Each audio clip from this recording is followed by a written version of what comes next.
Hello everybody and a very warm welcome back to Widowed AF. You're here with your host Rosie Gill-Moss.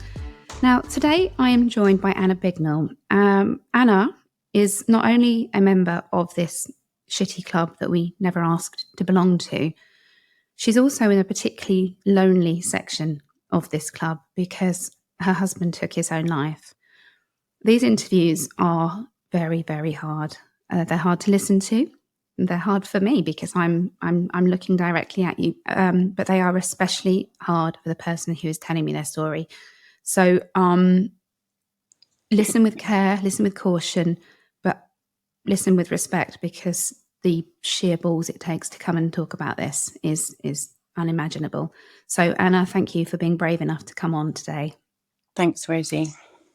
So your husband Rich, he died, did you say 20 months ago? I had it as Yes. bad as it. Yeah, so 20 months ago. So you're still kind of reeling a little, I imagine. Now, to give the listeners just a little bit of background, Rich and yourself, you had twin daughters who were 7 at the time of his death.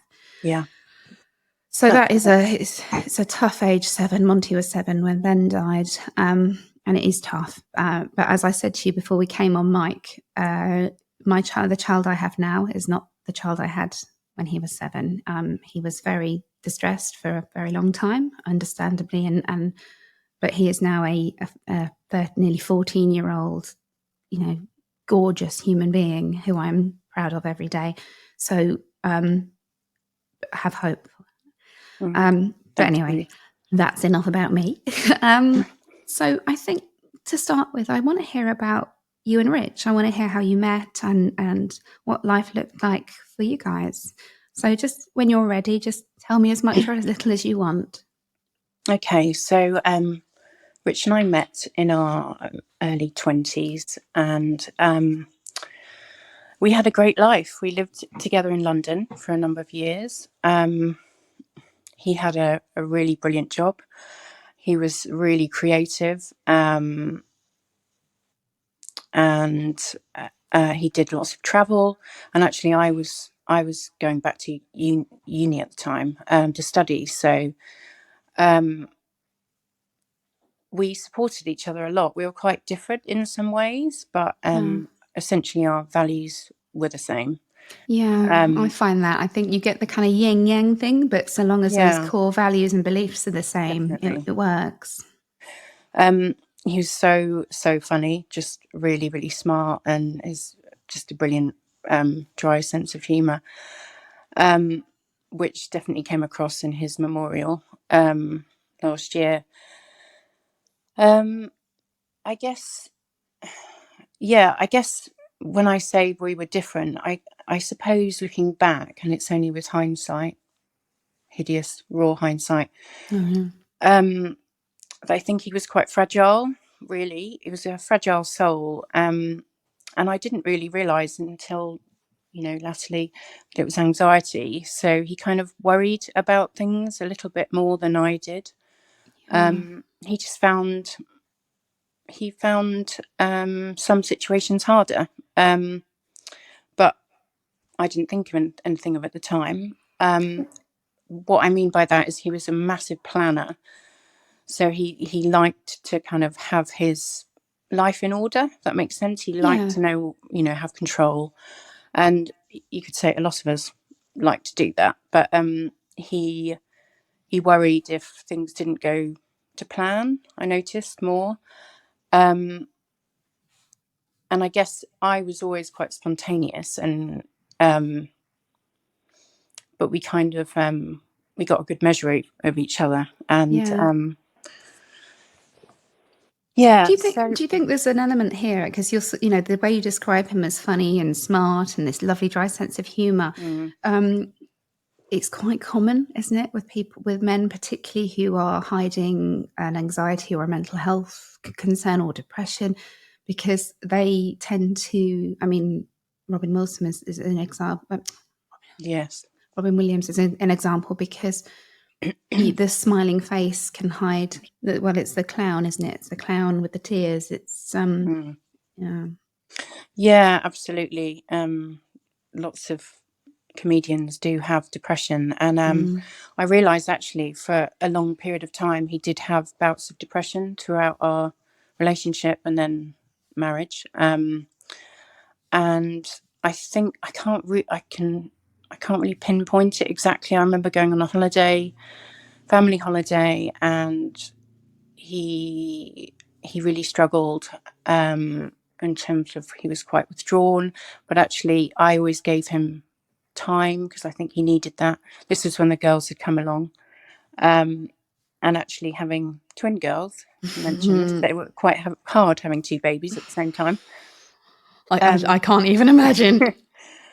So I think he did say he talked about the fact that he had depression, but only really in that last year, and anxiety for sure.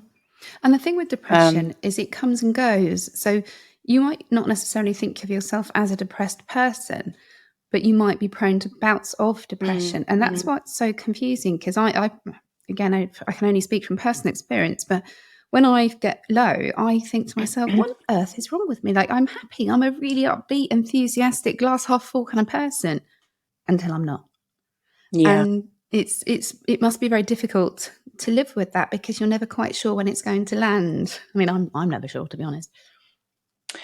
Yeah, that's a good point. I suppose there were times where there were mood swings, but and it made at times he was quite unpredictable. But when the girls came along, having children, it makes it, pass on the pressure, doesn't it? And Yes. I definitely saw that. But he had a very, very high pressure job. He worked all the hours, constantly. I mean, he worked weekends when I first met him, and he worked in a pretty corporate, cutthroat work environment where mental health wasn't seen. They talked a lot about how Talk the it talk, but not was. walk the walk necessarily. Yes. Yeah, absolutely. So, but we had a lot of fun. He was just a brilliant man, and I just miss him so much. Oh God, that's got. Yeah. So we moved out of London, and he found our lovely house. I wanted to be by the river, and he found a really lovely Victorian cottage. That's what I wanted, and he found it. But actually, strategically quite placed to near to his local football team. Oh, handy that, yeah. So, yeah. So he loved sport. He loved music. He had many talents. He was a brilliant gardener. Just so many more talents than me, actually, and that's what I feel so sad about, the girls kind of missing out on growing up with him and finding out. Yeah, But I feel that my girls are a lot like him. They look like him, but do they they? also, yeah, they really do. So essentially, yeah. So we met, and then the girls were 7, and in 2021, well, just before actually the end of 2021, so 2020, I can think back. He had an accident on his bike. He basically ended up slipping a disc in his back, and he was in a lot of pain. And I helped him, suggesting through occupational health with work, getting support around, the right chair and the right equipment. But actually, he was making good recovery. But I remember his mood really changed. Like, it was really starkly different from. There was no ups. It was more downs. And that's yeah, then that year in 2020, just the stress was on. It was on at work really massively, and he was essentially put in charge to restructure, and make a lot of redundancies, and he found that really incredibly hard. He was a man of he had a strong work ethic, and he cared deeply.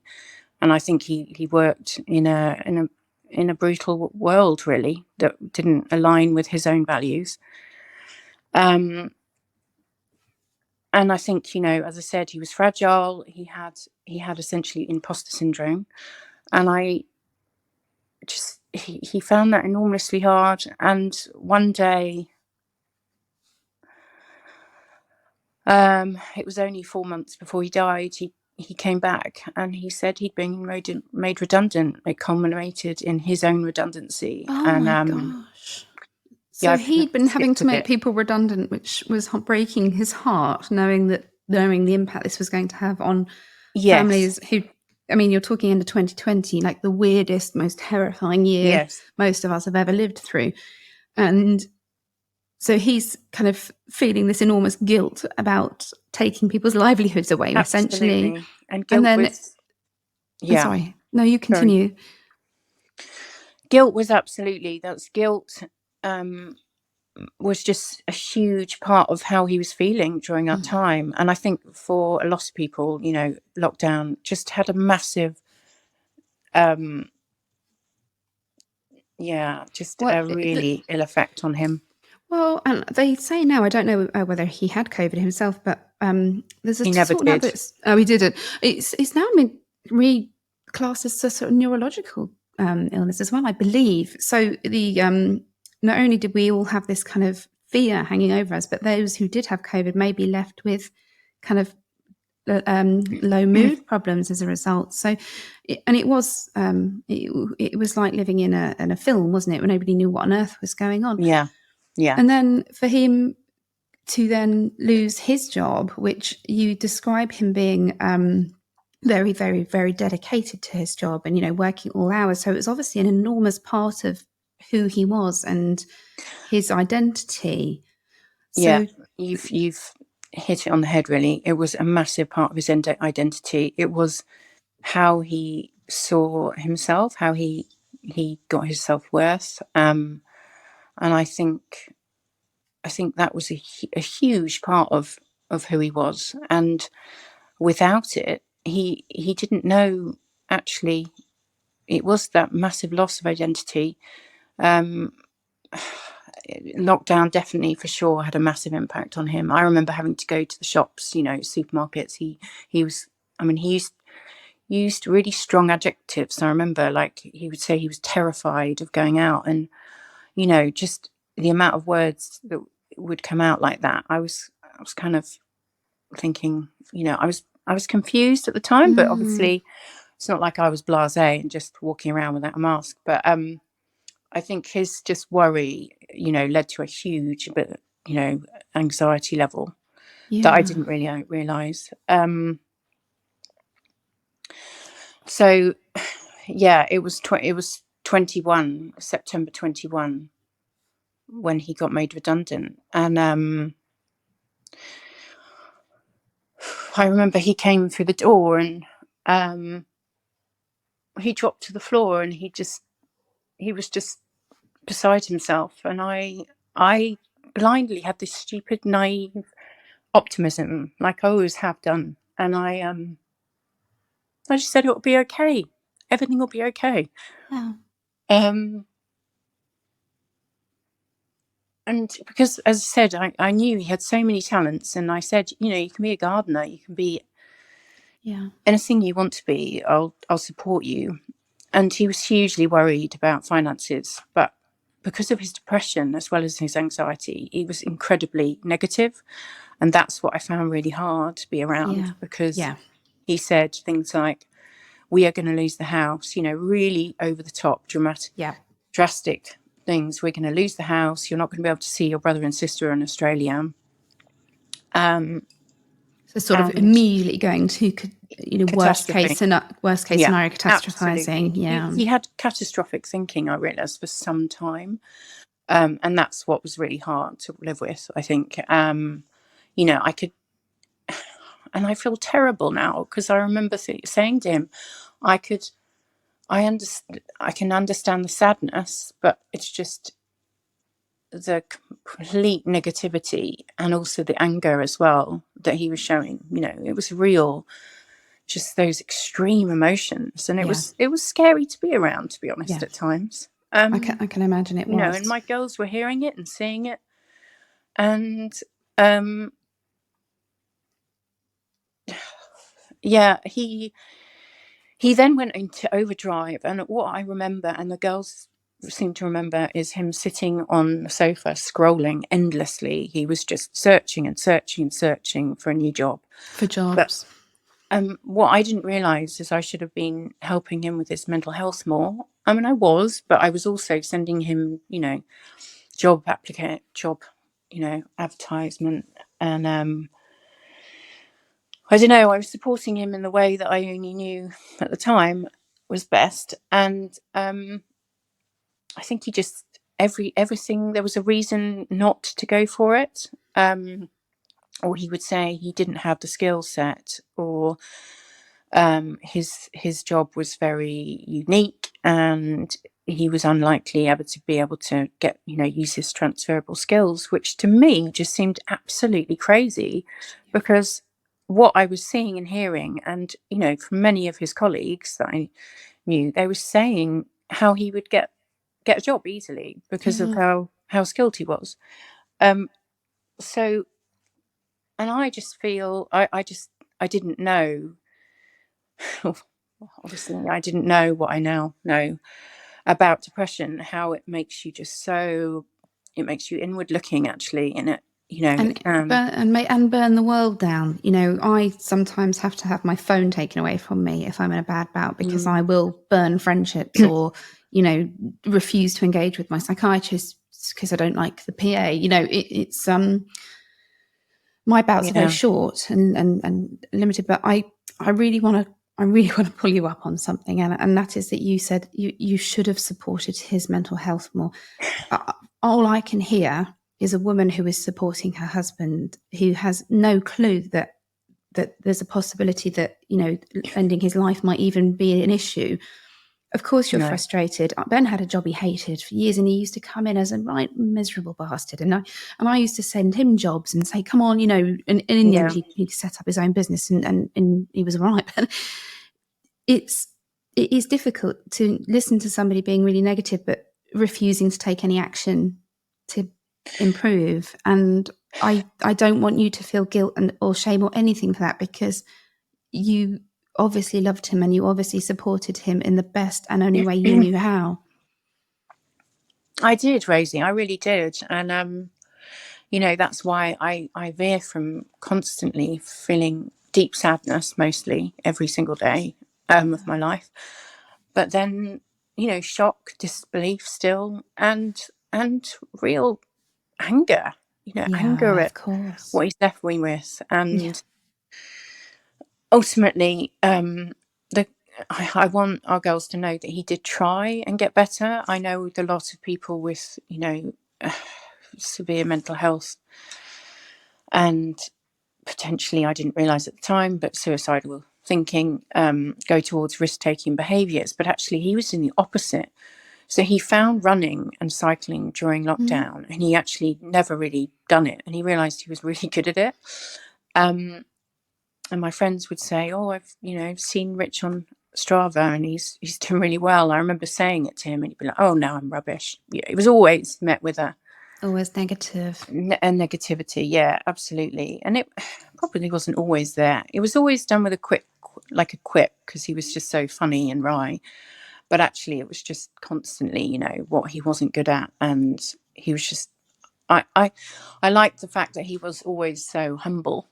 You know, that's Yeah. obviously what attracted me initially, because he was, you know, and our values were the same, and he cared so deeply, but almost to the detriment of himself. And sorry, where was I?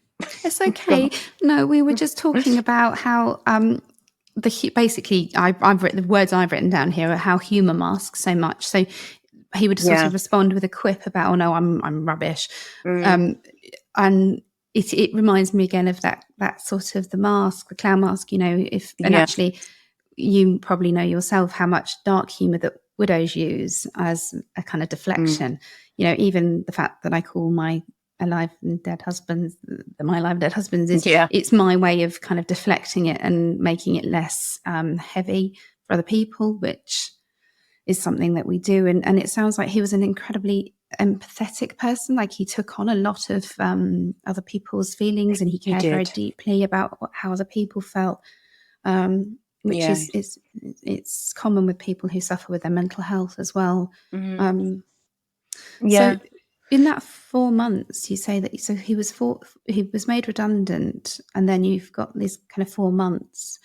And did you notice a deterioration?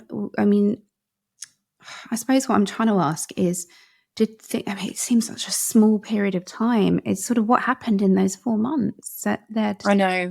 For him, it seemed forever. Like, I remember I said to him, because he loved hiking, and he was brilliant at it, and he loved camping. He went for a fishing trip with a friend, I remember, in early October.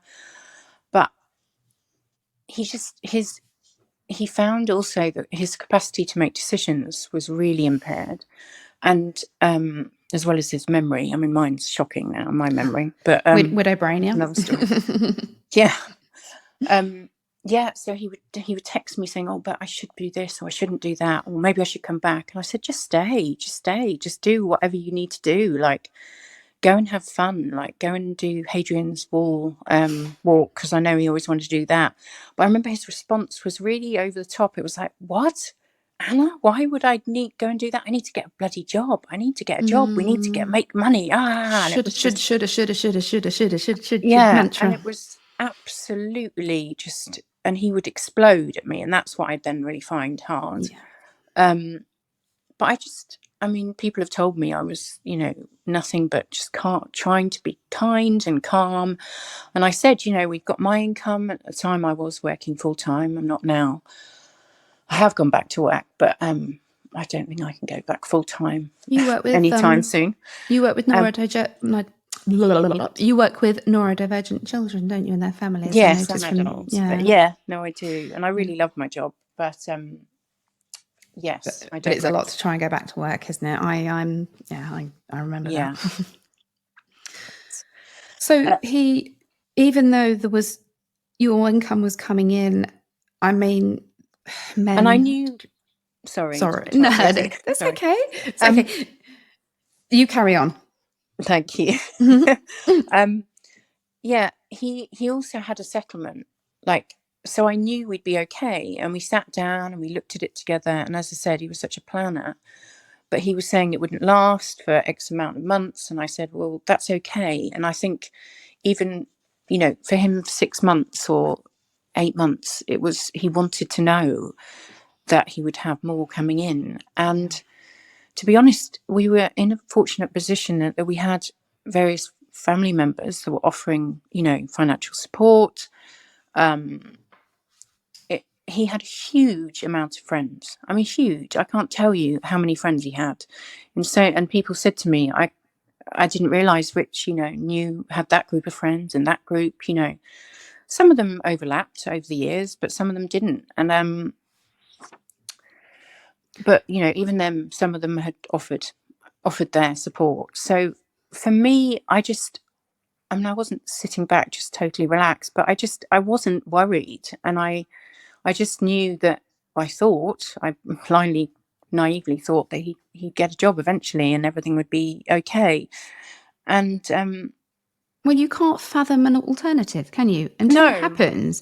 No. The world that we now inhabit didn't exist to us until we were plunged into it. So the idea that things could escalate to the extent that they did probably just didn't. Yeah, I just don't understand. I still really don't understand how that hope could go.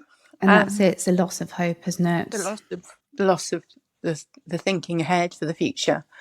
When I was just so constantly, as I said, just optimistic about it will be okay.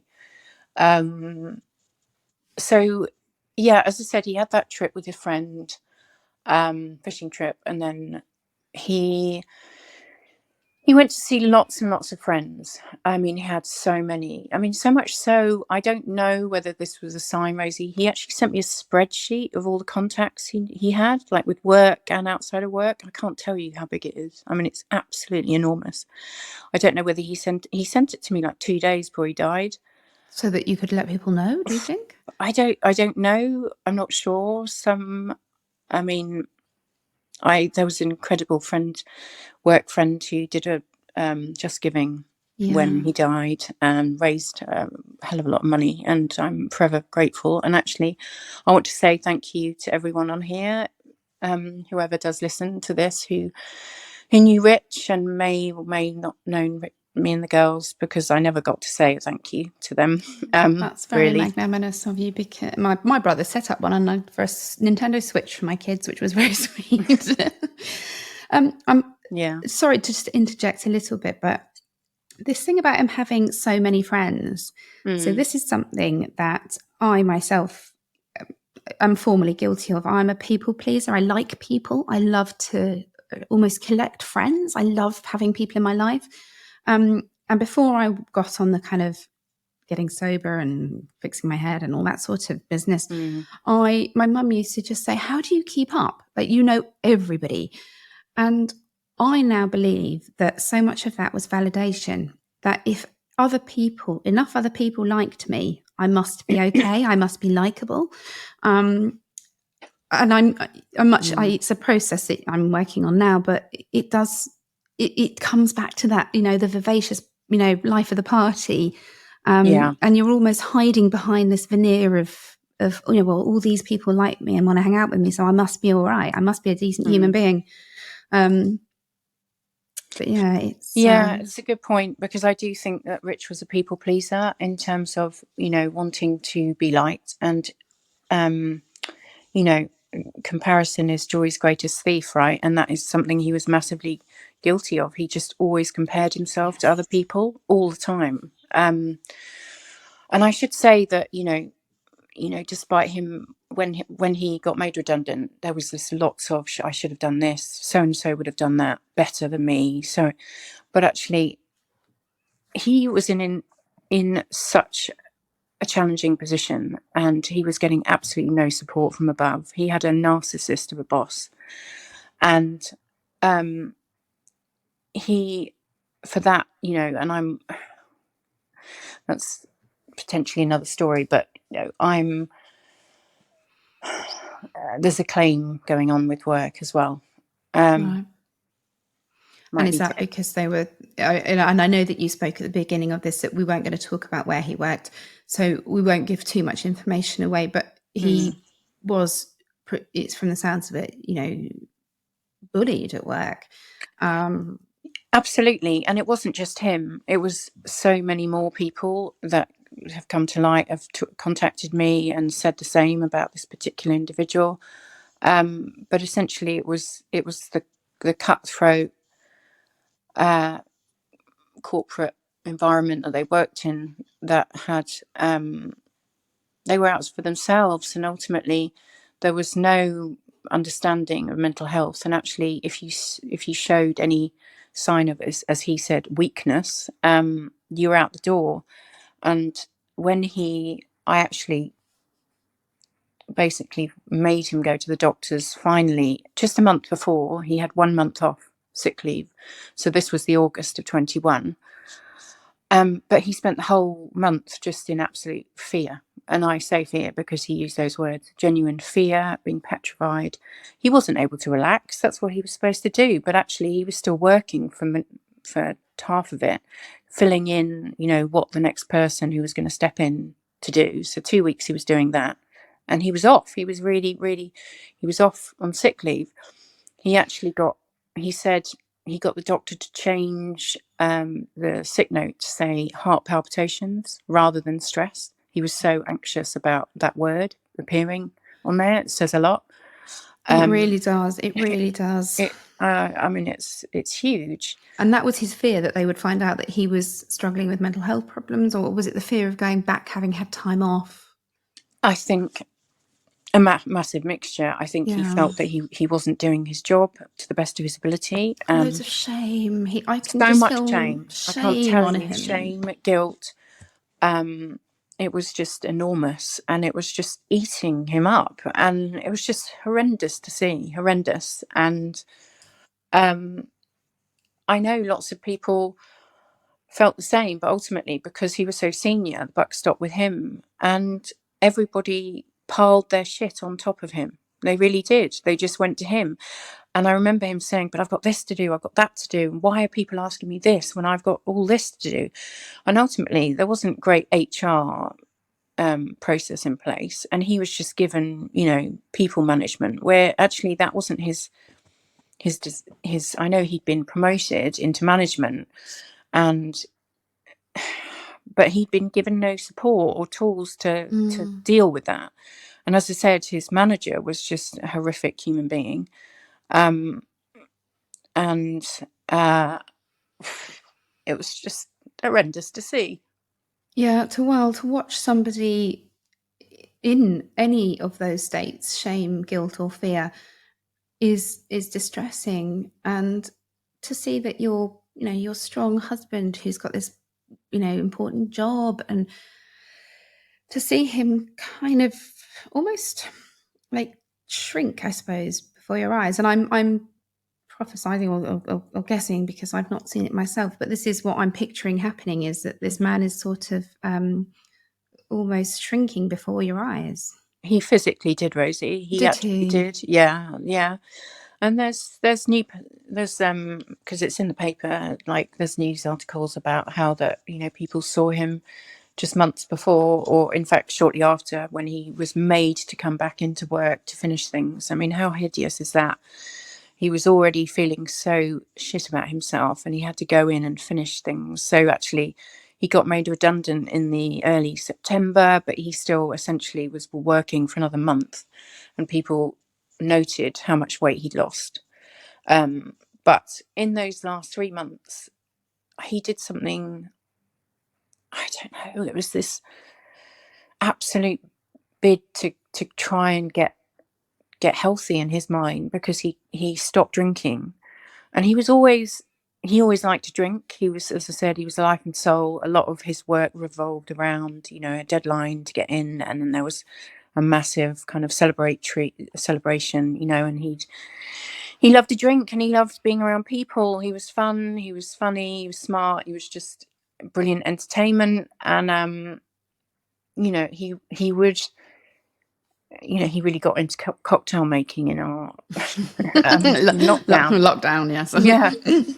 And I've got this cocktail cabinet next to me, actually, and I've not opened it since. I thought you were going to just show me a cocktail that you had. It's what time is it? 11:05 in the morning. I mean, Yeah. we're widows, right? And so he's making. Where was I? Well, you were just telling me how he'd made this real bid to get healthy and stop drinking. Yes. So he's obviously trying to take back control, isn't he? He's obviously trying to do the work. He absolutely was. And as I said, he wanted this control. He was a planner. He liked to be in control. He gave up booze. He gave up sugar. Oof. He gave up.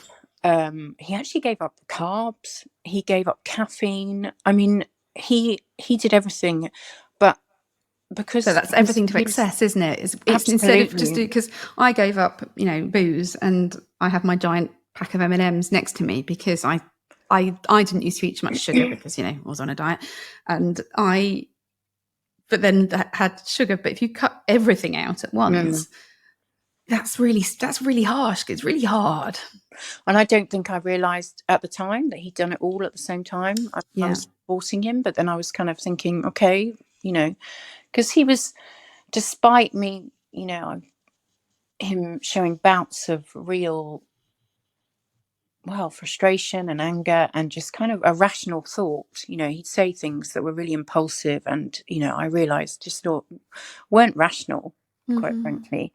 But he also there were signs of just level-headed, fun, normal Rich. And so I don't really know exactly when he started cutting all this out, but he did start to engage in therapy eventually. I think it was way too late, to be honest. It was at crisis point. He did some on the NHS, some kind of CBT. He didn't find it particularly helpful. He was pretty negative afterwards. It was tons of scales that he had to kind of talk through, and he seemed worse afterwards, to be honest. I don't think he felt truly listened to. He even tried, mindfulness, but he didn't need that. He actually, I think now, I truly believe he had PTSD, in terms of how the impact of losing his job and his self-worth and how it made him feel. And there is a report, because I've actually got another claim against medical negligence claim, and it highlights that.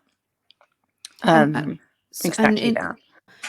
So the PTSD that you believe came from losing his job and from the pressure that was put upon him from management and the fear of, and I suppose for men, it's the fear of not being able to provide, isn't it? There's yeah, absolutely, a macho. The irony right now. Yeah, well, there is that. Yeah. Of course. Okay, so, and I always feel really horrible dragging people back into it, but I think that by talking about it, you do free yourself. So, what happened? What then happened? Where did you go from there?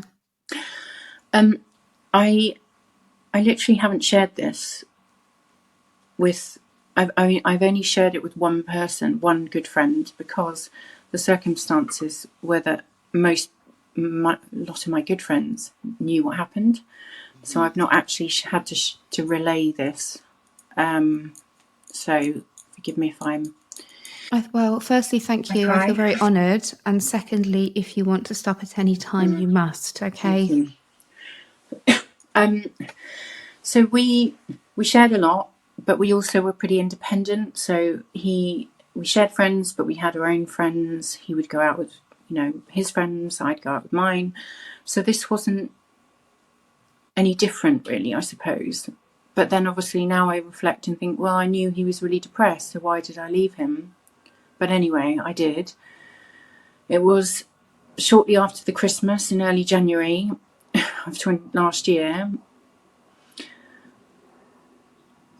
I went to stay with a friend, and I took the girls, like I did a lot. And I saw him that day. I mean, very recently. It's pretty awful, but the girls discovered his iPad, and they were looking back, and there are videos of the girls videoing like them playing and leading on the days right up to his death. And they made me, Elsie actually made me the other day watch a video that morning that he died. God. And you can hear us in the background talking about, I'm going to stay with my friend, and he's getting ready because he was going to his local football match, and I believe that was one sort of shot at seeing if he felt better or not. But to me, that was, he was on the up because he was going to football. He hadn't been for a while. Yeah. So you felt safe to leave him because I did. We'd spent the morning. I remember that morning really clearly, in that there was a massive Sainsbury's shop that came, and it came earlier. I think it was like it arrived at 7. Always in time when they do that. Yeah, and I remember he hadn't been sleeping. He'd had insomnia, which is actually very unlike him. He slept really well usually, but he had insomnia after the redundancy. So, I didn't realise, but on reflection, 4 months of not sleeping, he must have felt like absolute shit. And he was really angry because I didn't wake up and he did, and he had to go and get the Sainsbury's shop. So I remember him sort of waking me up, about 7:30, saying, "Anna, you didn't hear the Sainsbury's knock," and he was really irate. That was a lot. That's how I would describe him. It was just irate. A real overreaction as well. Real overreaction, and just kind of not nice to be around. Just and actually we were living like that for a little while, to be honest. sort of, I felt like I was living on a knife edge at some points, really. You know, it was, and it's awful to say, but I remember, you know, he would, like, for example, I don't know, stub his toe, and it was just so catastrophic, his reaction. It was like, ah, my God. And I would just kind of walk on by, because I was almost used to doing that. And he said, you don't care, do you? You really don't give a shit. I'm like, dude, you just stubbed your toe. Yeah, there was a bit of that. And anyway, sorry, I digress. So the shop came, and but I remember having a bit of the morning there together, and he then went off to football. It was still sort of Christmas holidays, so I took the girls to my parents' house, and we had some family. My brother was over, and their little cousin, and my auntie and uncle. And Rich then came back and met us after the football, and we had some like early tea together. And I didn't realise, but I've actually got videos, as I said. I mean, horrific now, but of him like having fun. Like, there were moments of fun, like we were dancing. I remember at one point just to Christmas songs, and there's one beautiful one of him dancing with Maya. And is that your other daughter? My other daughter, yeah. Which I imagine are quite precious now, but also equally very confusing to look back at. Just so confusing. So I left around 5, and I remember sort of in the busyness, my brother was also leaving, so we could kind of saying goodbye to him in the driveway.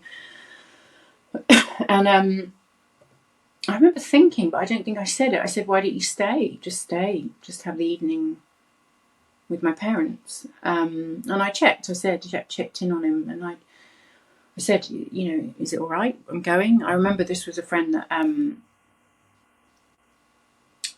who I'd rearranged to see through lockdown a few times. So you guys were all leaving your parents' house, and you were then going to go off and stay with a friend for a couple of days. And you've just said, so you had to reschedule. I know what that's like. I am the worst for rescheduling with friends. It's like modern friendships, right? It takes at least 4 attempts to meet up. So understandably, you're going to want to go see your friend.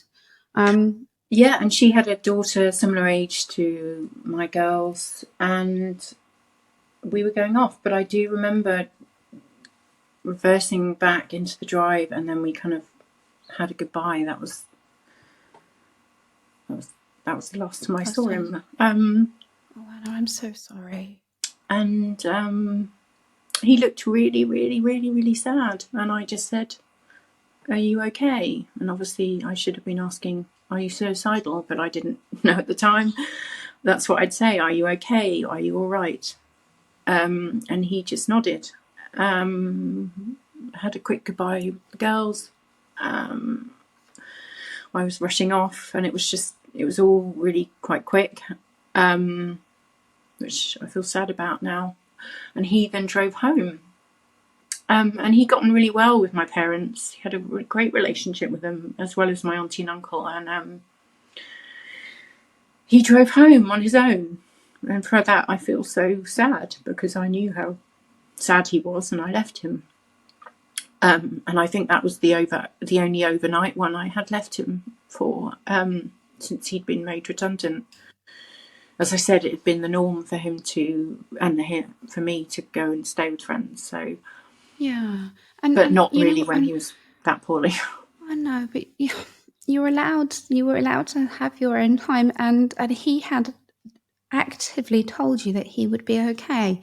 Now, in hindsight, he wasn't, but you had asked him the question. He had reassured you that he would be fine, and I just so wish I could take the guilt off you. I wish I could just. Oh, I mean, I feel guilt that Ben and I learned to scuba dive on honeymoon. It's very difficult not to feel some element of guilt in any death, but when they take their own lives, it's I know it really, really piles it on. And I just wish that I could take some of that away from you, because you don't deserve it. Thank you. So we waved goodbye, and I remember just texting him. I didn't phone him that night. I didn't. I wish I did. I wish I'd phoned. I wish I got the girls to phone him. But we got there quite late. I hadn't seen my friend in a while. We were having dinner. We were getting, the airbeds blown up. I remember sending a text about, I'd forgotten the pump, and he was like, "Oh, sorry about that," and just normal family stuff, normal, right? Yeah. And anyway, I didn't mention that he actually was going in to do a day's work the next day, and it was a Saturday, but it was Sunday. But the work he worked in, he was doing a day basically to cover for his good friend, his work friend, had got him the job, the day. But in his mind, it was kind of a runner's job, something he did over 20 years ago, and he felt really probably quite demeaned and shame and carrying all that guilt, and he didn't want to do it. And I did say to him, "You don't need to do this. You don't need to take these odd jobs. You can do anything, or you can just get better." I remember I definitely did say that to him, but he said, no. His friend, he's really good. It's really good of him to get this job. I need to do it. So that was, when somebody's saying that to you, as well, isn't it? It's that absolutely, that not wanting to let people down. Yeah, not wanting to let people down. I know. So so I sent a few messages, and the last one was he was going to have a warm bath and go to bed early, and I said, "I love you," and he said, "I love you back." That was it. And then the next, I had a really terrible night's sleep, actually. My daughter Elsie started to have separation anxiety in the summer of 21 when she fell out of bed. She broke a collarbone, and it started this sort of process of her coming into our bed more. And then in the end, ultimately, a couple of months before, Rich started going to sleep upstairs, which had become his office, was a spare bedroom. And I thought that was helping him, his insomnia, and I was taking the load off him with the girls. So anyway, it meant that Elsie was in with me that night, and I just remember not sleeping all that well. And Maya had been up a bit in the night. And I texted him in the morning and didn't get a reply. But to be honest, we weren't, it wasn't clockwork. We kind of messaged each other. It was just as and when he could. Yeah. And I knew he was going into work, so I didn't think much about anything about it. And I was still with my friend. We went out for a walk to the park. And I realised it was sort of, midday, even 1 o'clock, and I got a missed call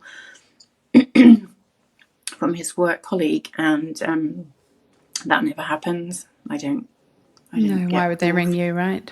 And I rang back, and immediately I knew. He said, Rich didn't show up for work today. And I didn't I just sort of said, I need to call him. And I just thought, he'll be all right. But I didn't give anything else away. I was just a bit surprised. I phoned him several times, didn't get an answer. I messaged him. And then I rang his dad. I said, could you go and check? Because his dad, his parents live only 20 minutes away from us. And I knew in those 2 minutes that I needed to ask my lovely neighbours. So I phoned them, and coincidentally they were in. And there seemed to be this long wait where I was phoning them back and they wouldn't reply. And I knew by that point John, his dad, would be heading over. I've never said this before. So the way I found out, no one actually said those words to me, but I kind of knew. So John my father-in-law, when he eventually phoned back, said, Anna, you're going to have to be really, really strong and really, really brave, the bravest you've ever been for your two girls.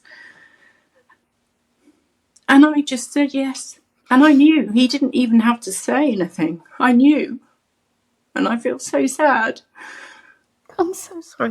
This made me cry.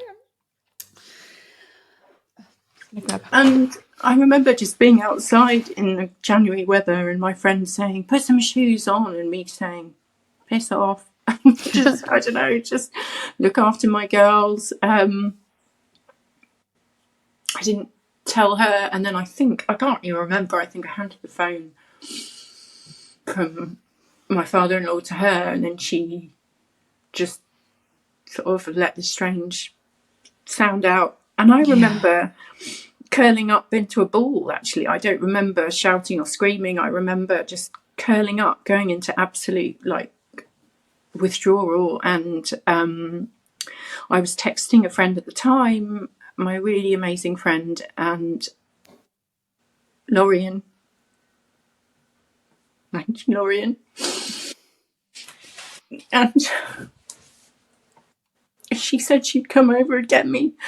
So she drove over, and her husband, Sean, and I had a baby at the time, 1-year-old, and they were just incredible. Sean basically picked my girls up.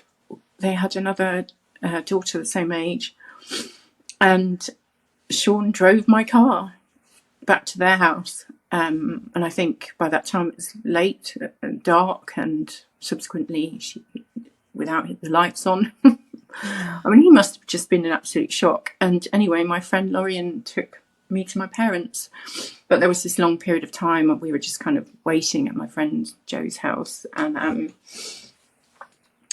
then I realised afterwards that my brother, so Theo, who'd been called, he'd come over from London, Rich's brother, and my parents, so they were all at my house, and police and ambulance were all there. And I actually got my messages. I don't remember, you just have so much blanks, don't you, memory blanks. But I got 2 messages from school mums saying, I'm a bit worried about you. There's loads of police cars outside your house. Oh, God. So public as well. So you're going through this and it's so public. Yeah, and take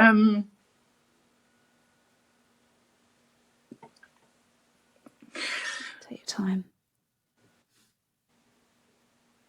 Yeah, I don't actually remember.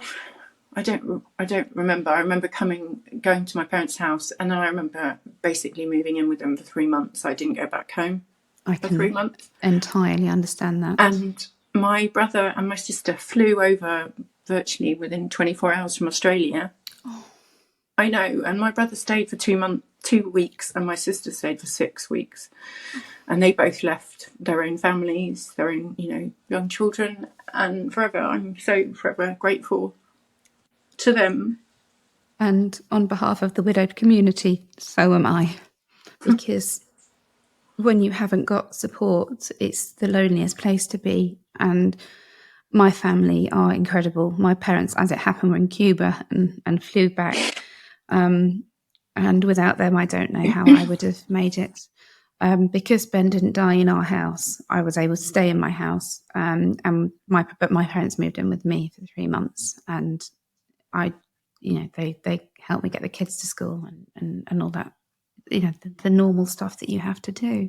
Yeah, I mean, they were incredible, to be honest, absolutely amazing. And my parents, amazing. We stayed at their house. The girls didn't go to school for 3 weeks because I just couldn't function. I couldn't do a lot. No shit, right? Yeah, and as I said, I had amazing friends, incredible, that were just kind of rallying around me and bringing food, shops, and lots of supplies, gifts for the girls. Did you, just out of curiosity, the girls at that point, did they? Because just only because people did lovely, exactly the same thing for me. I just remember my friend emptying my bins. It's just that one, the little acts of kindness. Yes. Oh, yeah. But again, people would bring gifts for not for the baby because she was so young, but for the boys. And I remember my eldest saying, "Mum, why are people giving us presents because Dad died?" And like it was almost as though it had taken on like a circus or like almost, oh look, here's a gift, and he found it quite odd. And I'm just wondering if that's a common theme, or if that was just something he experienced. Yeah, I think definitely Elsie has said, "Oh, remember that time we got loads of presents?" And it was sort of said with a bit of confusion, but also looking back with, understanding that it was a tough time, but actually being grateful for all of Enormous that. gratitude, Yeah, and so essentially I stayed at my parents' and they were incredible. We took the girls to school and they were over an hour away. So it was a bit of a schlep really, and started getting back to school. I didn't go back to work for 10 months. I just couldn't. And I feel really incredibly grateful because my work have been incredibly supportive, just really brilliant. So I'm now part-time back and I really enjoy my job. I really love my job, but full-time on your own with 2 kids, right? Yeah. So I should mention that I was completely cushioned with support. When I did eventually move back in the April, I had like a rota of these women, my amazing friends. It's just incredible.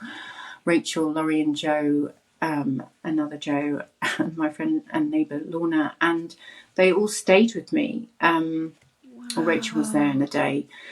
But I had all these amazing friends, and we called them like a hippie commune. That basically, the girls would be like, "Who's staying tonight?" And it was kind of fun as well because some would come with their own children and stay over. And I think it was just because I just couldn't function in my house. I knew that I needed my own space and to be back living near the school and and in my community, my kids' normality, my friends. Were near me, but I just, because of the trauma in my house, because I just couldn't be here on my own, and it's just incredible that I had that for a whole year. I think this is so kind. I've never heard of this happening, actually. In all the stories I've spoken to, where your friends would just make a road trip and stay with you. What a kind and loving thing to do. Absolutely bloody amazing. I mean, just incredible. And we just had this rota going on, and it was kind of, sometimes they turn up with, Anna's Army. Yeah, it was like that. And they were just incredible emotional support to me, and they're still incredible friends now. It looks a bit different now, as it should. It's 20 months in, but I'm forever grateful, and I can't believe I was able to have that support, and I do feel really fortunate in the shitty dark days, because there were many of those. And you feel so isolated, don't you? But the fact that the women, it's always the women, created a village and and just sort of formed this fortress around you, and that sounds just so comforting. But Anna, I am going to ask you, and it is a difficult one, but do the girls know that he took his own life, or have you sort of fudged it a bit? They know he had an illness called depression, and it made his brain poorly and think differently, and have very sad feelings, because they saw that, right? They saw him being sad all the time, but they know that it's different from a sadness like me. They will ask me still, particularly Elsie will say, "Are you depressed like Daddy?" Yeah.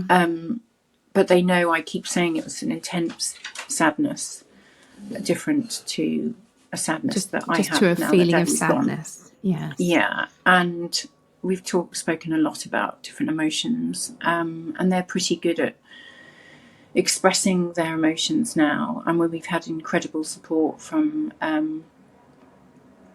somebody I'd consider a friend of mine now, through a local charity I found. I mean, through a friend of a friend, I got her contact. You kind of think naively in bereavement, like a load of posts that falls at your doorstep and you get loads of kind of, forms to fill in and you get all the support offered, but we kind of don't. Nothing. You have to reach out and be really proactive yourself. And there's a lot of doors slammed in your face in the process. And this is why I'm very loyal to a charity that helped my kids called Holding On It and Go, because they were the ones that said to me, we'll help you. You're not alone.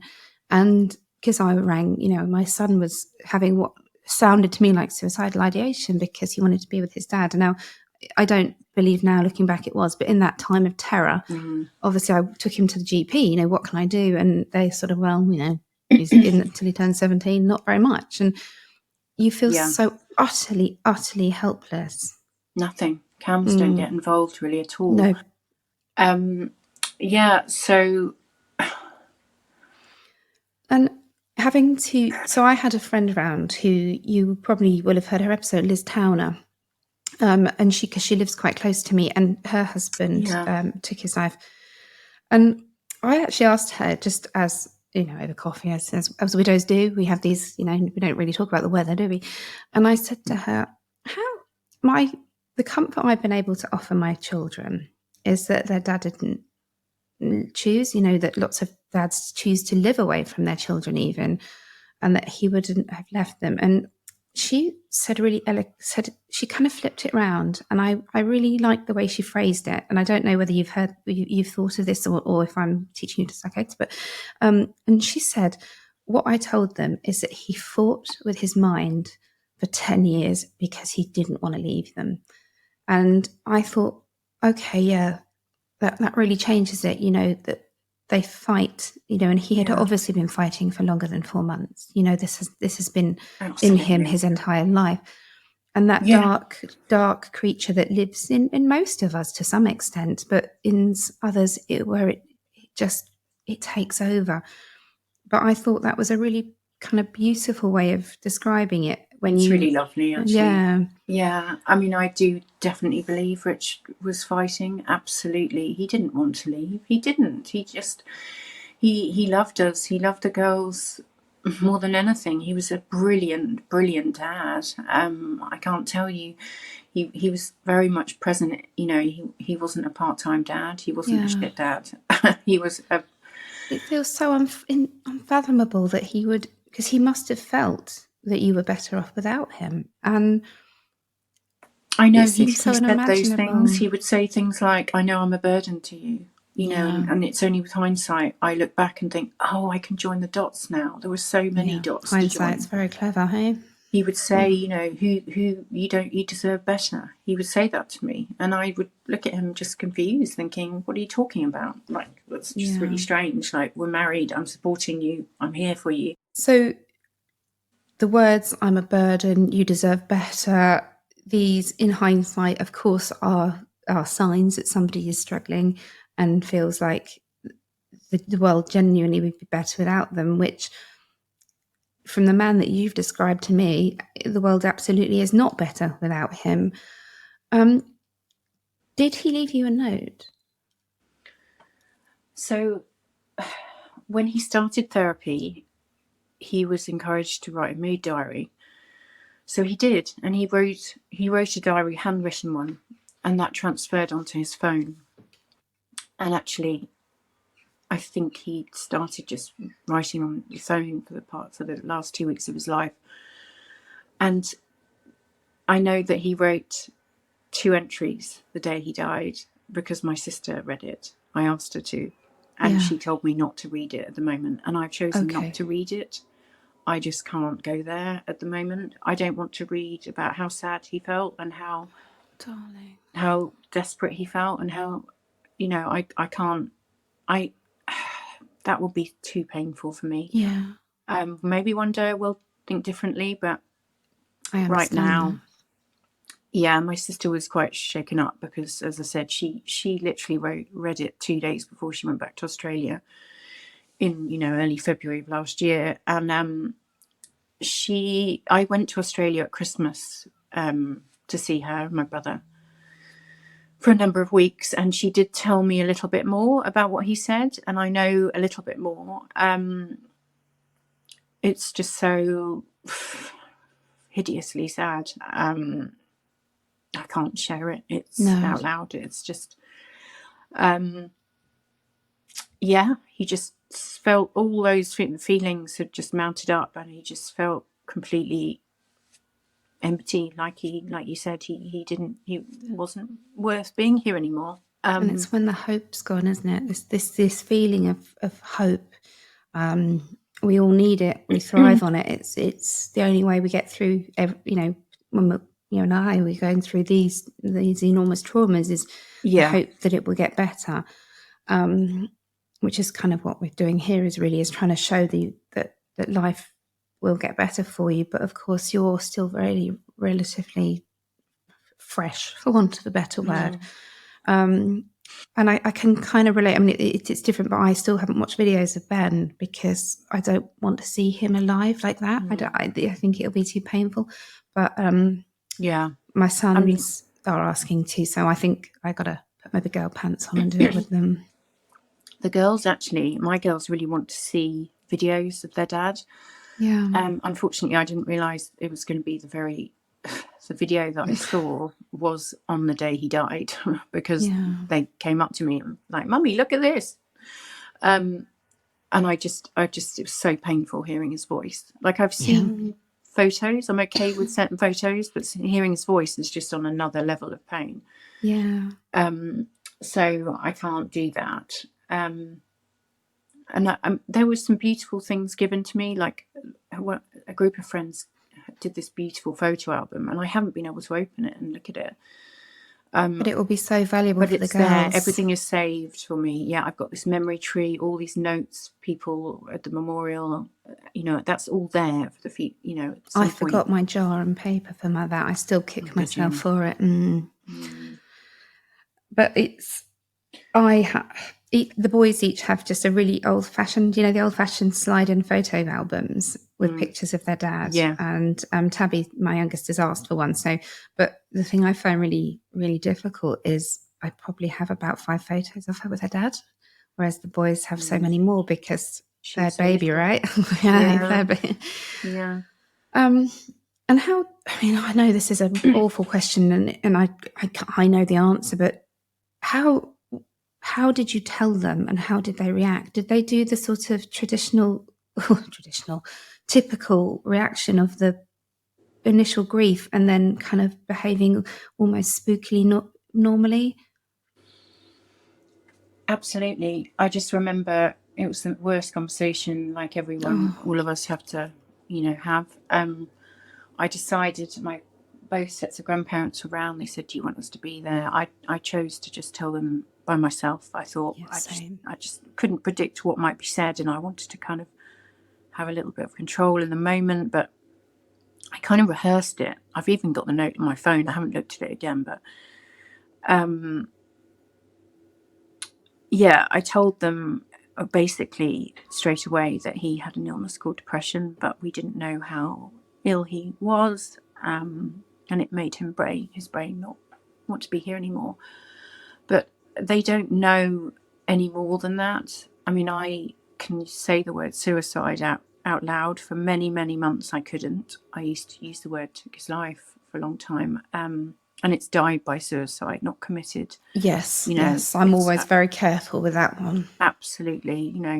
It wasn't an act of choice. It was a compulsion, an impulsive, catastrophic one. A friend of mine who is, I won't name her because of her own privacy, but you may have encountered her throughout support groups. She described it as try and get this right, but a momentary decision with a lifetime consequence, or something to that effect. Temporary. That was it. A permanent solution to a temporary problem. Yes, and that was it. Yes. And it's that frustration with them that you believe, or you initially at least believe, that if we'd just known sooner, if it managed to keep you going that bit longer. But I think he wanted to get rid of the pain, and he wanted to get rid of it for that night. He didn't want to die. He wanted to die that night, not forever. Yeah. You know? Yeah. And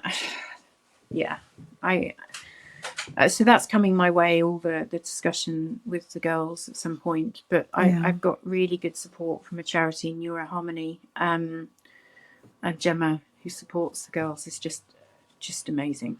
And we've got quite a few links, sort of coincidentally, in other ways. So yeah, she's become a good friend of mine, really, and she sees the girls most weeks. So that's really, really good that you have that in place for them. Yeah, I think so. When it happened, I just thought, how the fuck are the girls going to be okay? You know, I remember the same thing. They're like, it's the thing that is used in Disney films and kids' books as the worst possible thing that can happen to a child. Yeah. And it happens to yours. And like you, it happens suddenly, and you just think, their lives are over. All of our lives are over. They will never, ever feel happy again. And somehow, against the odds, you do. And you start to rebuild a life that is very, very different to the one you anticipated. Did the girls, and you talked about your daughter having quite strong attachment issues prior to his death. Did that exacerbate afterwards? Completely. I mean, so they're twins, right? But they are so different. I mean, so yeah, they're processing their grief differently as well. Yes. Maya has to have a little unicorn toy with her everywhere she goes, in bed and to school, tucked under her arm. But actually, she still can sleep by herself. She's had sleepovers, whereas Elsie was very much attached to me. She didn't have a toy, but she needed me much more. And actually, she had her very first sleepover just a week ago with a very good friend. And I mean, Mum was amazing. She basically ended up having to sleep on a mattress next to her. But she did it. She spent a night away from you, and that is an enormous achievement. I mean, it is enormous, and lots of children without trauma, you know, they find it hard enough, right? So I'm really hugely proud of them. I'm just so proud of my girls. This is the thing, though. You are, but you really wish that they hadn't had to do it. It's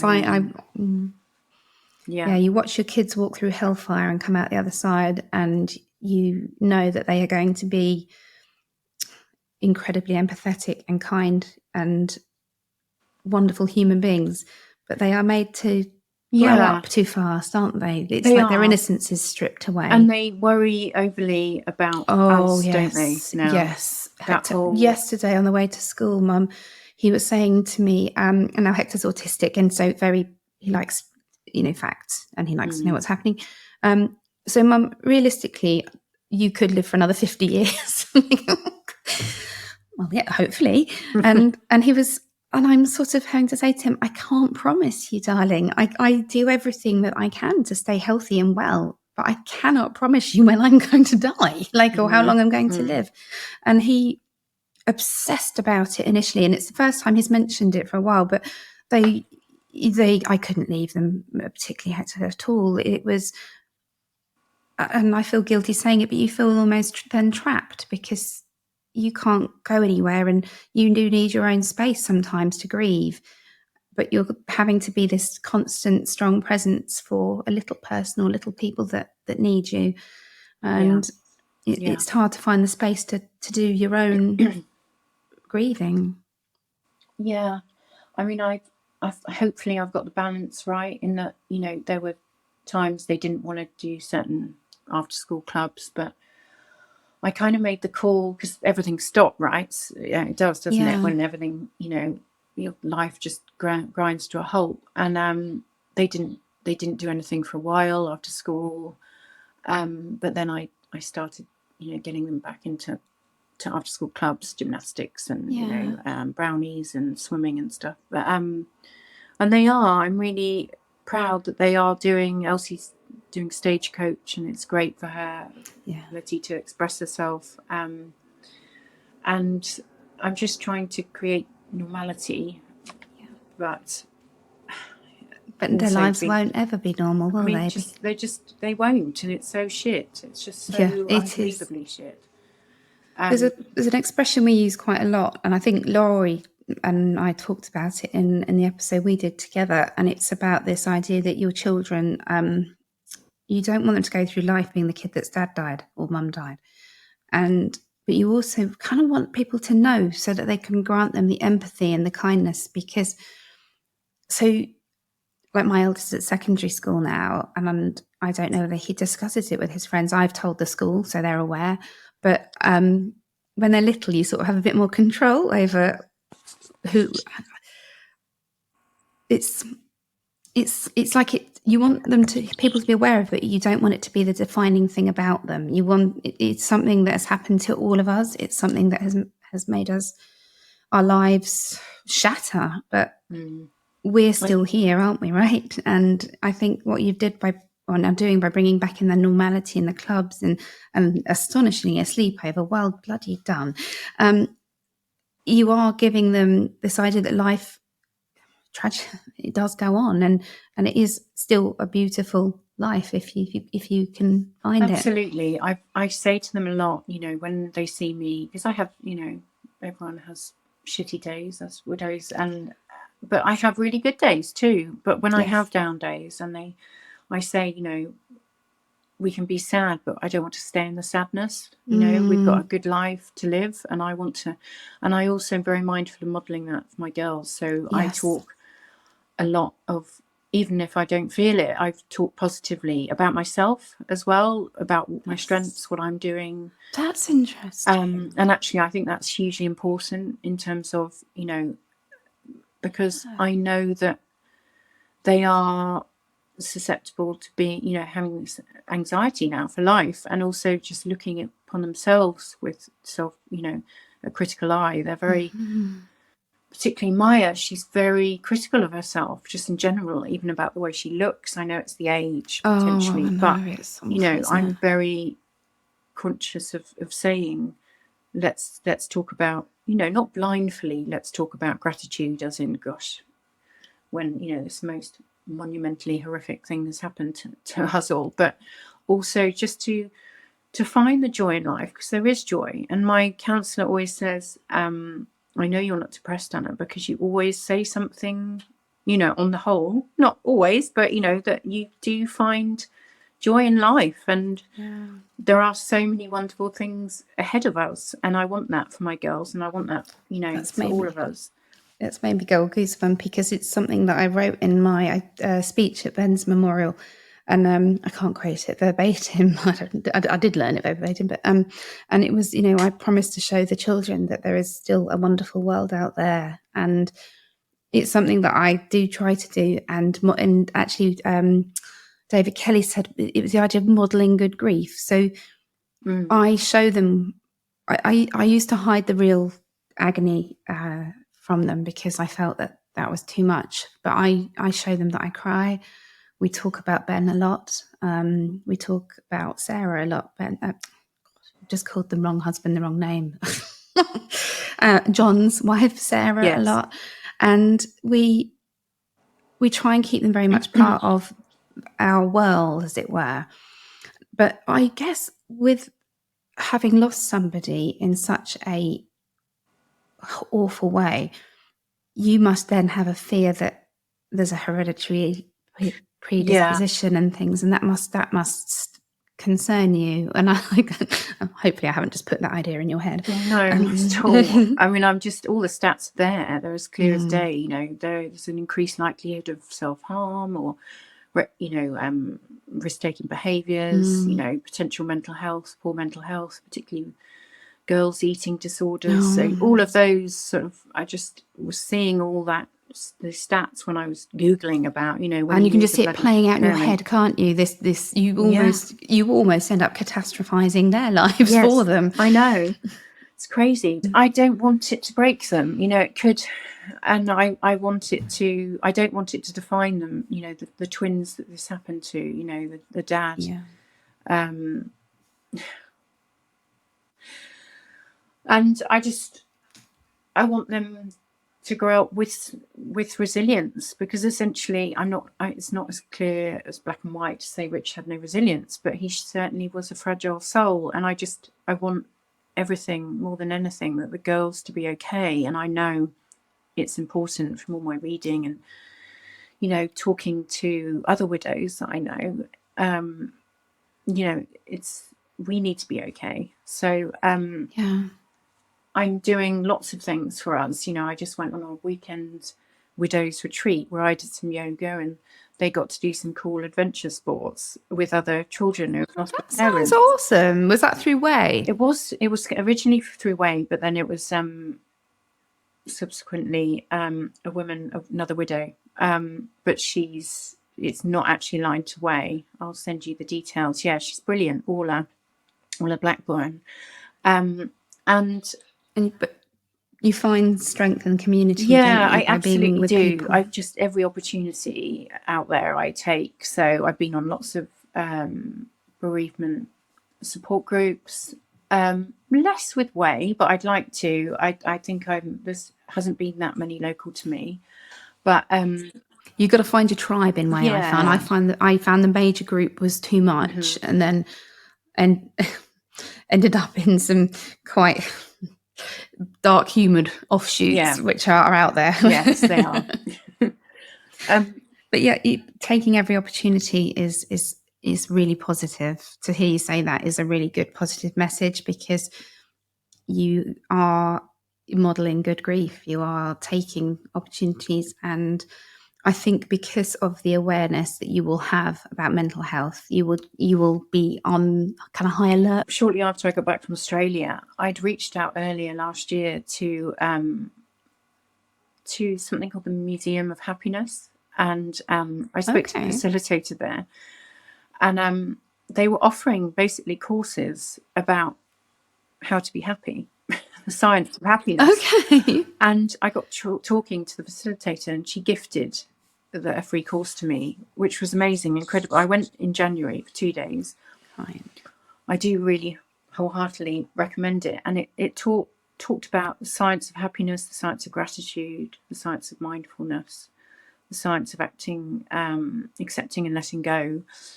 And obviously you can't come to it when you're in such trauma, just thinking, okay, if you do all of these things, then everything's, you know, you can't work those 5 steps in order. And I was the only person who'd experienced that. You know, I was the only widow there. There were other people with their own challenges and who'd experienced adversity of some sort. But for me, I just kind of wanted to talk it, and I delivered some of it to my work, and then subsequently in my girls' school.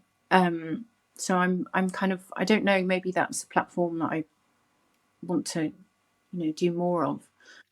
You'll end up with a bloody podcast. You wait. This is where it ends. But I've spoken at some corporate events, webinars about return to work after grief, and it's really made me think about schools and the way that they deal with a child that suffered a bereavement, because there were just some, I mean, they meant well, but there were just a couple of clangers, you know, like my youngest was in reception and he came home with a book that was about a dad that went missing at sea and then came back, you know, not in any detail because it was the sort of at stage of reading. And I just gave it back and I went, why would you give him this? Yeah. And they just hadn't thought. Yeah. And I feel like maybe just more awareness of the fact that their developmental age may be stunted a little bit. You know, they may be stuck at the age the parent died for a little while, and they may be not necessarily academically, but they may be emotionally behind their peers. They may be more susceptible to being bullied because they perhaps don't have that cushion of resilience yet. And and also, I mean, the horrible fact of it is that kids do get bullied because their parent died. Like, this is how mean other kids can be. So you just don't want that for them either, do you? but it's like you say, I kind of think of it as like stacking. I have to stack my dopamine when I'm struggling. And I think with the children, by just, the reassurance that they are loved, that they were cherished by their dad. Yeah. And Yeah. it's like you paint a layer of resilience onto them every time you reassure them. And I'm further down the line than you are, and I lost my husband in different circumstances, but I can tell you that my children are happy. I can tell you that only one of them is still in therapy, and they are flying. They're blossoming. They are achieving things that I so desperately wish Ben could see, because that's the other side of it, isn't it? You want them to recover and succeed, but you so badly want your husband and their father to be able to see them doing it. And of course, you must be really pissed off with him. Yeah, just constant, range of emotions, and so many triggers, all the time. Oh gosh, constantly. I mean, I was determined to do quite a lot in his name. I want an apprenticeship set up in his name. Potentially, we're looking at that. We've done Ramble for Rich, and we've done Pitchside for Rich fundraisers for the last year. So I want that to be a yearly thing, and eventually, maybe the girls will take a lead on it. But I don't know. I'm kind of feel like I'm doing all these things, and these memory days they've had with 2 different charities, which is so supportive. But I'm kind of still searching. I'm still wondering, what's next for me. But I have high hopes. I still have a lot of life to live. And you do, and that is the thing. You almost don't take life for granted anymore, and it's not always easy. And I've been in some pretty dark places over the last 5.5 years. I can't deny that. But when I'm able to be, to realize that, gosh, I do. I have so much life to live, and the children have so much life to live. And for me to spend the rest of my days staring at a wall or veiled in black, and I always picture, because there's those widows' walks in seaside houses sometimes, where traditionally they would wait for their lost souls to come back from sea, and that's all I could. Is that what I meant to do? But actually, what I am doing is I am honouring Ben in the greatest way possible, and he wouldn't. I probably love the idea of me having another man in my bed, but I know that he would love the idea that my children are being raised by a man who adores them, and that we are giving them every opportunity and encouraging them to take every opportunity. And it's tough. It's really tough. And some days, just putting one foot in front of the other, it does feel like it's too much. But I really love your attitude. I think that you are incredibly positive, and I think that your girls are going to be all right. I think your girls are going to be all right. Really, really hope so. And I should say, in grief, some friends become strangers, but some strangers become friends. And I've now got really good, deep friendships with lots of other widows. Sadly, that I never thought I would know, but you also realise how kind of awesome we are, because you don't imagine that you'd have so much fun with other widows. Yeah, absolutely. And I'm very much hoping that we're going to get you to Woodstock next year. That sounds really fun. Because if not before, it's an opportunity for people to meet up in person, and much like you for Rich, wanting to kind of keep this is like a memorial for everybody that we've lost, if that makes sense. I really like the sound of this course that you did on learning to be happy. Actually, I think I quite like the idea of going for 2 days and being taught to be happy, because being happy is such a luxury, and it's a luxury that so many people just kind of take for granted. I did. I'm grateful now that I said to my mum, mere days before Ben died, my life's really perfect. I never thought it would turn out like this. But of course, now every positivity comes with that caveat of, but what about, what if, what might happen? And I think that's what's left me with the anxiety, is I can't let go of this fear that no matter how perfect, because I'm afraid that's who I am, I try and make the life around me and my kids, that with one phone call, with one knock at the door, with, it could all be, anything could be taken from you.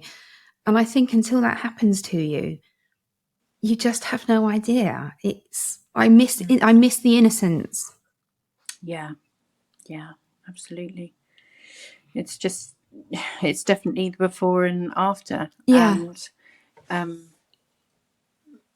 Donna Ashworth, the poet, she has a I know the poem poet specifically. Yeah, she's on tomorrow. Oh. She's got an amazing book, and she's just got a new one, hasn't she? Wild Hope. Yeah. And I've folded down several pages in it, actually, because I am actually speaking to her tomorrow. Oh wow! Yeah, I know. Amazing. I'm really pleased. We've sort of built up a acquaintanceship, I suppose, via Instagram, because I've reached out to her because of how many widows have found solace in her words. And sometimes she just gets it so bang on, doesn't she? Mm-hmm. She really does, massively. Yeah. So life for you and the girls now, you're back in the home. Do you think you'll move? I may well. I thought I would immediately. The thing is, where I live, I mean, Rich and I loved our house. Yeah. And we're just perfectly positioned for school and for my work, everything really. And I have amazing neighbours, but good friends. They are just more than neighbours. They're just very, very good friends. And they don't want to move. And I think I've just been using my energies in lots of other ways. I don't have the energy to move at the moment. I think it takes a lot of physical and mental strength. It certainly does. It may well happen next year.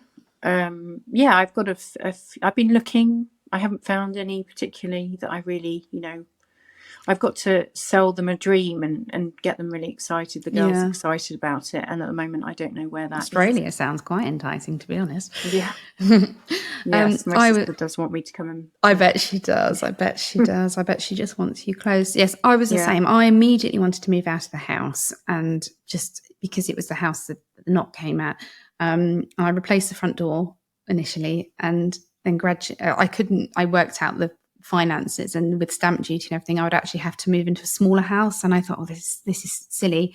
And I had parking and, useful things.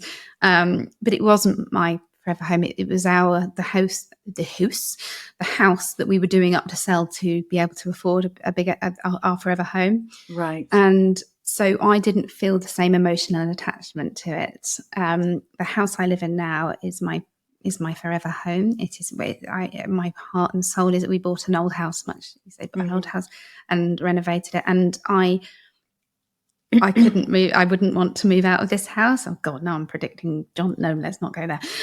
But I can see how if it was this house that you had brought together and created this one, this dream home, that you want to be able to give your girls that home still, if that makes sense. Or am I now rambling? Yeah, no, you're not at all. And absolutely, we'd only done the knock through, so we'd made the downstairs much lighter and open plan, like a lot of people do. And Rich only saw that for 9 months. I can't believe it.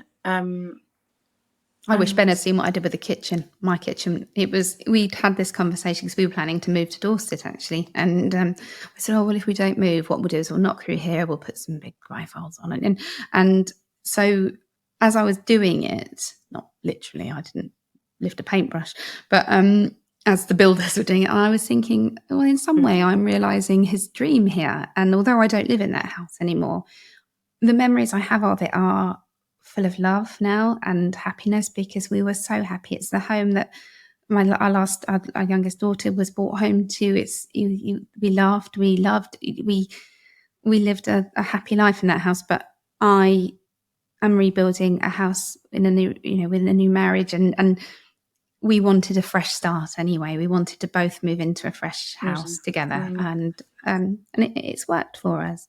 But it's a tricky one. Some people just never want to leave the house, and many just cannot wait to get out. It's once again, there are so many similarities in grief, no matter how you lose someone, but they're all so individual. It's still very unpredictable, no matter how much you think you know or how much you think you learn. There is still unpredictability in grief. And I think just because, if it was just me, I probably would have moved. But I just, with children, you have to consider, and they love this home, and they're not ready in the position to move. So I kind of really, I'm kind of going at their pace. Yeah, and that's all you can do, is one day at a time. It's a bit like being an AA. One day at a time. Well, and I am going to thank you now, because I'm aware that it was a tough one for you today, and I am very honoured and privileged that you spoke to me, because I know that you are quite a private person when it comes to telling this story. But mental health and the catastrophic effect that keeping your mental health a secret can have needs to be shared. It needs to be told, and I'm really proud of you for doing it. And I hope maybe one day when maybe your girls listen back when they're older, they'll be really proud of their mum too. Thank you, Rosie. So all I can do for now really is just wish you every happiness as you try and navigate through this strange new world that we've landed in. We are here. You have my number, and you are now part of the WAF family, as it feels, because something about bearing your soul like this brings you closer. And I do hope that you will get to meet some more of the guests and me in the future, because where it's something magic happens, and I hope it works a little magic for you too. Thank you so much. Thank you so much for having me today. It's been really cathartic, and I look forward to meeting you, Rosie, in person. And if you just make sure you've got a nice easy day this afternoon, go sit on the sofa with a cup of tea if you can. And for anybody else listening who has experienced something similar to Anna, you know where we are. We can signpost you to support, and just sending the biggest of love to everybody out there listening. And also thanks for listening, because without you guys listening, we'd just be speaking to dead air, really. Oh God, dead air. Thank you, Anna, and goodbye. Thank you again.